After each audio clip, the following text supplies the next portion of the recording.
Hello again, I'm Hobbi of Hobbi Crafts, and you're watching Hobbi Crafts. Okay, so cheesy greeting aside, today is a crafting project not centered around a doll for once. Dolls are still featured though, I just can't help myself. However, I'm stepping from my comfort zone and working on the horror that is baby dolls. Why did we make baby replicas for babies anyway? Kinda weird to me, to be honest. I mean, I was one of those kids with baby dolls and stuffed animals and pretended to be mama, but still. Don't know about you, but the blinking ones scared me a lot. Tangent aside, this project has dolls, a scenery, sculpting, and more that I've never done before, so enjoy my potential failures and successes. I'll let y'all be the judge of the final project. Enjoy!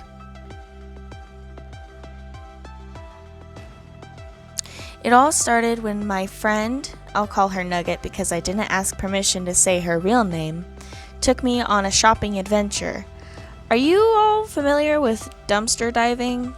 I have the gist idea that you just go find cool things someone else deemed as trashed in a dumpster, but never would I expect that this concept or this idea would be made into a shopping-like setting. Nugget introduced me to this place, and for the life of me, I can't remember the name of it or what this activity is technically called, but we walked into a garage-like building, and across the center were very large bins that were mildly organized. It kind of felt like Goodwill got super lazy and threw a bunch of stuff into bins with mild organization. You got your clothes in one bin, your toy bin, your house decor bin, your accessories bin, your shoe bin, etc. Across the back wall was bigger items like furniture or kids' play sets or large paintings, just Goodwill-like items. I do not like shopping really. It stresses me out.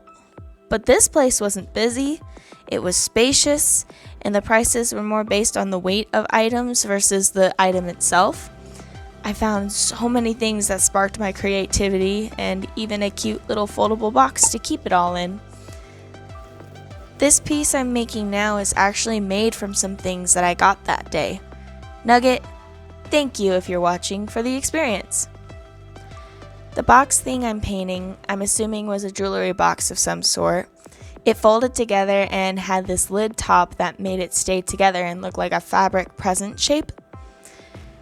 I kept unfolding and seeing like this tree house with the platforms, so it sparked the idea of turning into something of the sort. When I found the baby dolls, they conveniently fit into the levels of this funky little box as if they were little bunk beds for them. That became my idea. And I figured I would push the creativity muscles, and originally I actually wanted to make it all Avatar themed. You know, not The Last Airbender, but the Avatar the Blue people.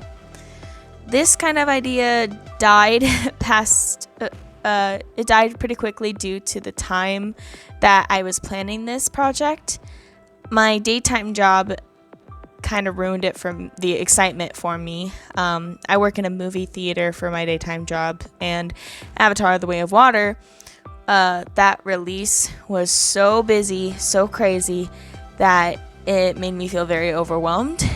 And it stinks because blue is my favorite color right now.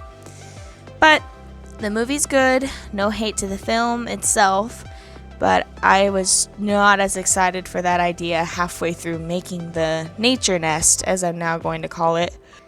And it seemed that making the little babies into Avatar babies might be just a little too difficult to sculpt. So I chose basic fairies. But speaking of sculpting, after the base was painted and glued down to the stability board, I moved on to some props. I wanted to make a tree in the background and also a stump under one of the beds for support.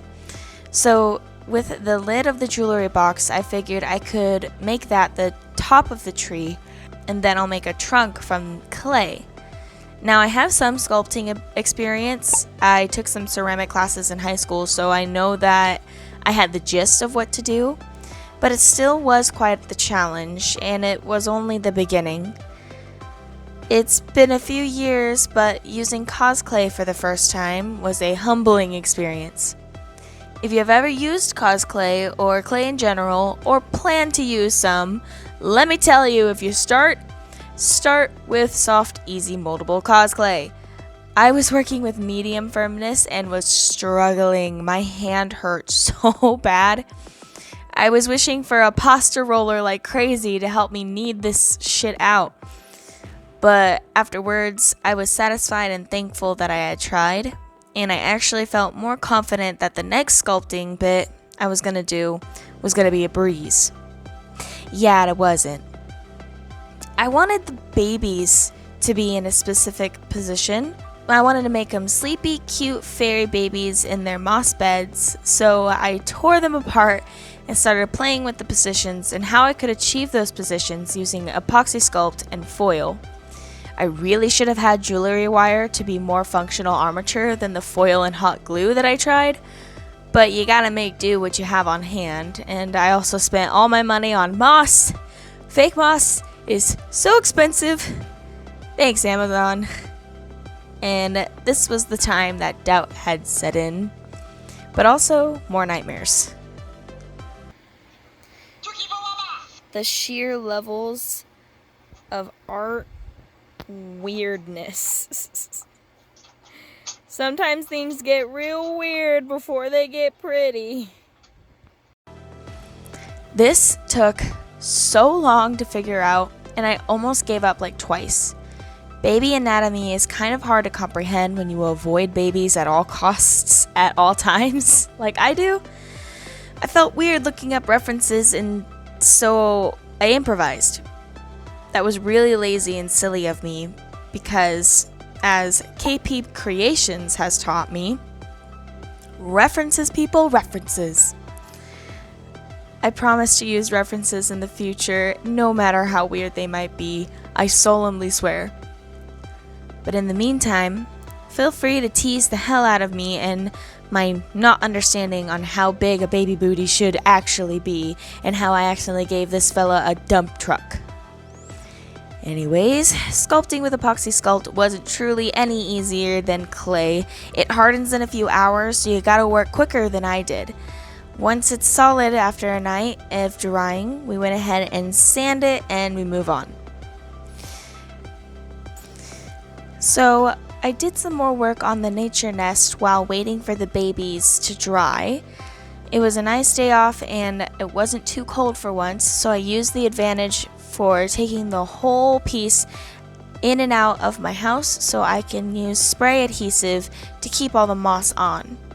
I also for some reason really wanted a spider-ish webbing kind of look, and this spray did it perfectly.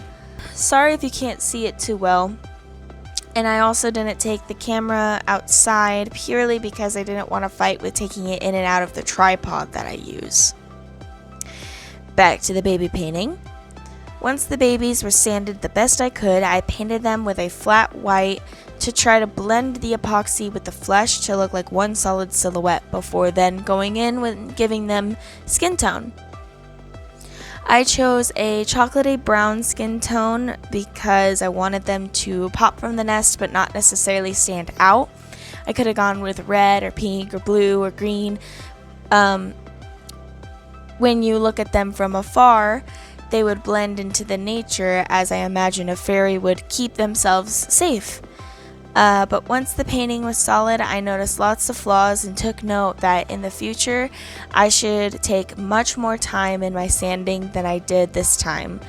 Their skin is very textured and also nothing wrong with that, but I would like to learn how to do that intentionally and not by accident, you know? But I have to say that my favorite part was doing the blushing. Blushing dolls just gives them this artistic sense of life, and it is so darn cute, and it makes me very happy to do. I had to Google the complementary color to green, and it told me that red was the answer. So I liked being able to add red to the baby's complexion and a little eyeshadow to make them feel more lifelike. And it worked so well with the skin tone I chose. I feel like out of everything, this was a win for me. I added a few other elements off camera, and I'm sorry that it's not here, It's only because the camera died and I hadn't known. In that time, I had also made their little wings from fake leaves, painted some glitter on them using folk art glitter paint, and added some other glittery leaves around the nature nest and glued them all together with some other plants and things. And that's pretty much the whole project, my very own piece of fantasy to decorate my kitchen table. And that's only because I have no clue where else to keep it.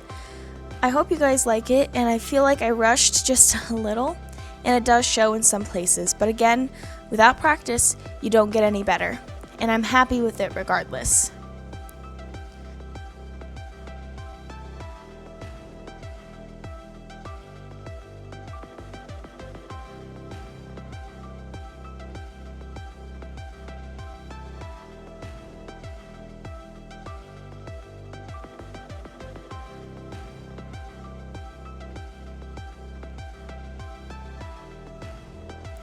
But what do you guys think?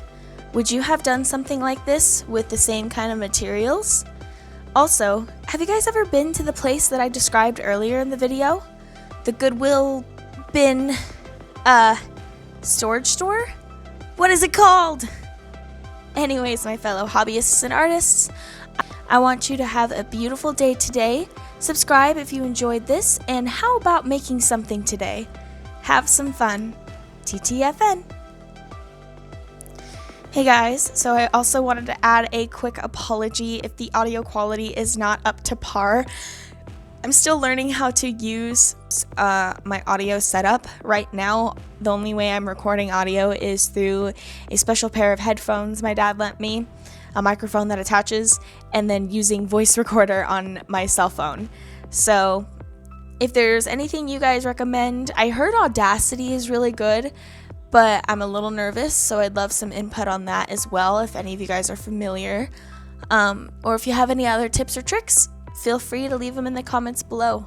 I appreciate you guys so much. Thank you for spending time with me today. And again, TTFN.